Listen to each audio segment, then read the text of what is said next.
Yesterday, April 13, 2026, the United States military crossed a threshold not seen in decades: a formal naval blockade. At 10 a.m. Eastern Time, U.S. Central Command, CENTCOM, declared that American naval assets had begun intercepting all vessels attempting to enter or exit Iranian ports.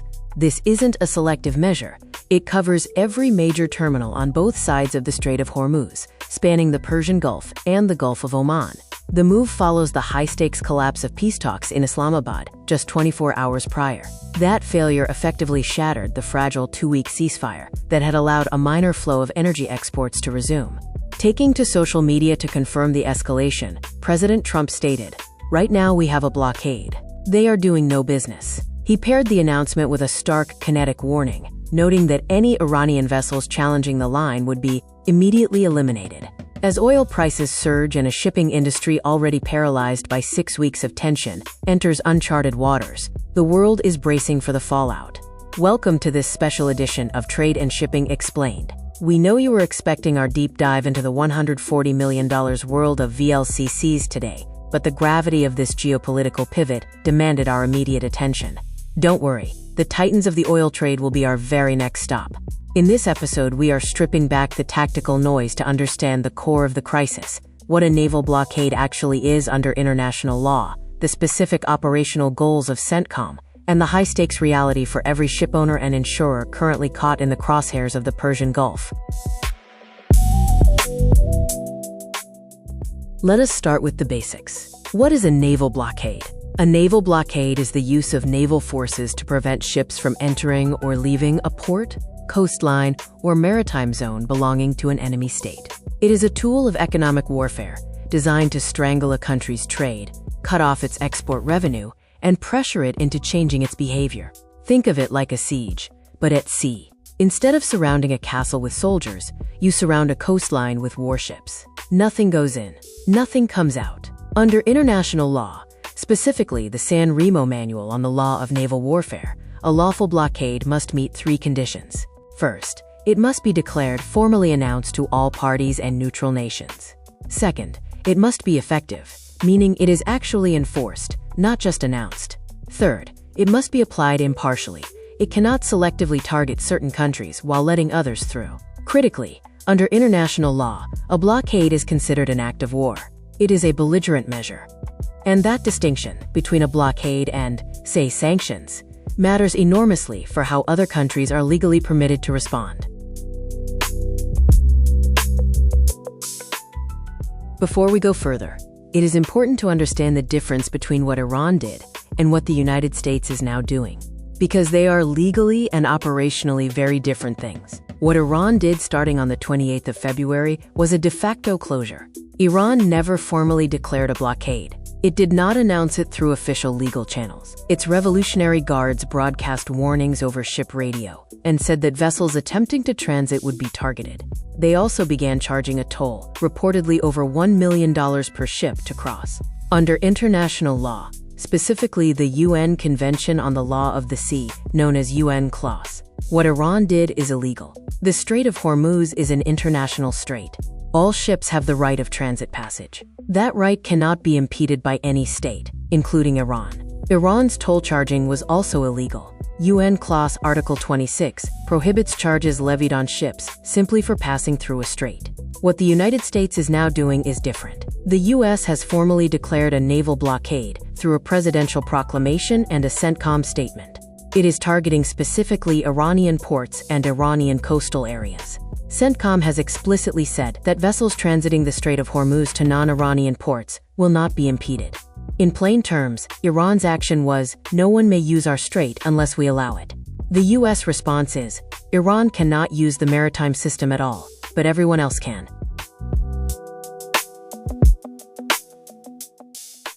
Let us look at exactly what CENTCOM has announced, because the detail matters enormously for anyone in shipping, trade finance, or logistics. The blockade targets all maritime traffic entering and exiting Iranian ports and coastal areas on both the Persian Gulf side and the Gulf of Oman side. This is significant. Iran has ports on both sides of the strait.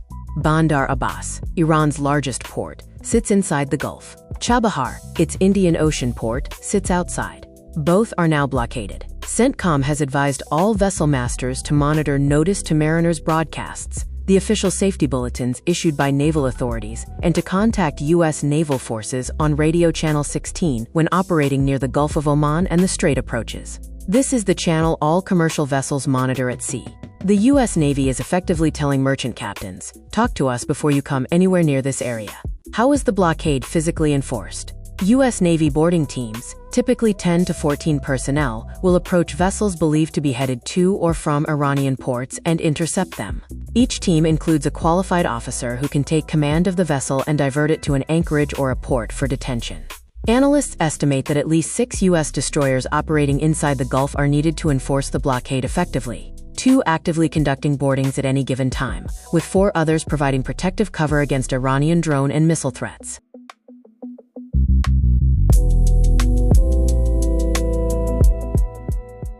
To understand why the U.S. blockade was announced now, you need to understand what Iran was building during the so-called ceasefire period. During the 2-week ceasefire agreed on the 8th of April, Iran did not reopen the strait. Instead, it began operating what analysts were calling a toll booth. Vessels that wanted to transit were required to contact Iran's Revolutionary Guards directly, provide documentation, and in many cases pay a toll of over $1 million per ship. Iran was seeking to formalize this toll arrangement in the peace talks, essentially asking to be recognized as the administrative authority over the world's most important oil shipping lane. This was a red line for the United States. Vice President Vance described Iran's action as, quote, economic terrorism against the entire world. The U.S. position was that Iran was using the strait as a financial weapon, extracting revenue from every ship that wanted to pass, and that the blockade was the countermove. Two can play at that game. Trump also instructed the U.S. Navy to seek out and intercept any vessel in international waters that had already paid a toll to Iran, a potentially sweeping power that goes well beyond the Hormuz region itself.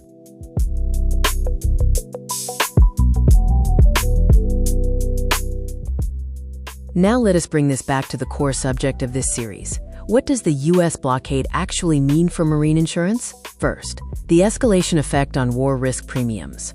Every time the conflict intensifies, premiums rise.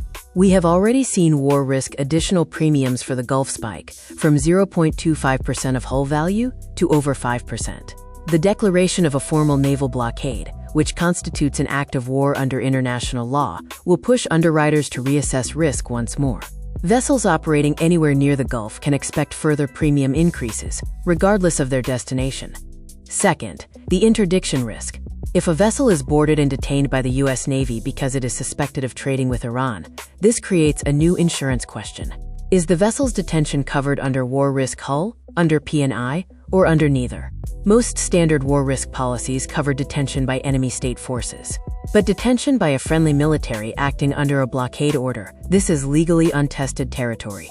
Ship owners and their brokers need to review their policy wordings immediately. Third, the neutral vessel problem. The blockade is declared against Iran, but CENTCOM has said it applies to vessels of all nations trading with Iranian ports, regardless of their own flag. A Chinese, Indian, or Turkish tanker heading to Bandar Abbas is subject to interception. These vessels' insurers, many of which are not Western, now face a new category of risk they have never priced for. The blockade was not welcomed by the world, and the reaction matters, because it tells us how this situation may develop in the coming weeks. Among U.S. allies, the response was divided. France and the UK said they would convene talks to restore freedom of navigation, but the UK Prime Minister explicitly said Britain would not join the blockade. Spain's defense minister called it, quote, one more episode in a downward spiral. NATO members Germany, Italy, Spain, and others have all previously refused to participate in military operations in the strait. China, which imports enormous volumes of Iranian oil, criticized the blockade and said maintaining the security of the strait was in the common interest of all nations. U.S. intelligence reporting also suggested China was planning to provide new air defense weaponry to Iran, which prompted a direct warning from President Trump. If China does that, China is going to have big problems. Iran's response was stark. Its military command issued a statement saying, and I quote, security in the Persian Gulf and the Sea of Oman is either for everyone or for no one. If Iran's ports are threatened, no port in the region will be safe. Iran also referenced the Bab el-Mandeb, the strait at the entrance to the Red Sea, as a potential next flashpoint. For the shipping industry, this matters. If Iran activates the Houthis in Yemen and the Bab el-Mandeb is also disrupted, the two remaining routes for Gulf oil, Hormuz and the Red Sea, would both be under active threat simultaneously.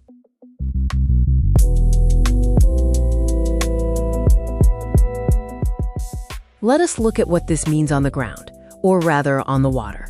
As of the 9th of April, 230 loaded oil tankers were still stranded inside the Persian Gulf, unable to exit through Hormuz. Each one was accumulating demurrage costs. Each one was carrying cargo, worth hundreds of millions of dollars, that could not be delivered. The U.S. blockade does not immediately free these ships. CENTCOM has said it will not impede freedom of navigation for vessels transiting to non-Iranian ports. In theory, tankers carrying Iraqi, Saudi, Kuwaiti, or UAE oil should now be able to transit. But the practical reality is more complicated. Iran has confirmed it has laid sea mines in the strait. The U.S. Navy has begun mine-sweeping operations. Until those mines are cleared, most commercial operators and their insurers will not send a vessel through. On oil prices, Brent crude has already risen approximately 40% since the war began. It was approaching $100 per barrel on the 13th of April. The U.S. Energy Secretary said on the same day that prices would likely keep rising until meaningful ship traffic gets through the strait, and that he expected this to take several more weeks. Every additional week of disruption adds cost to every product that contains oil. Fuel, plastics, fertilizer, chemicals, flowing through into food prices and inflation figures globally.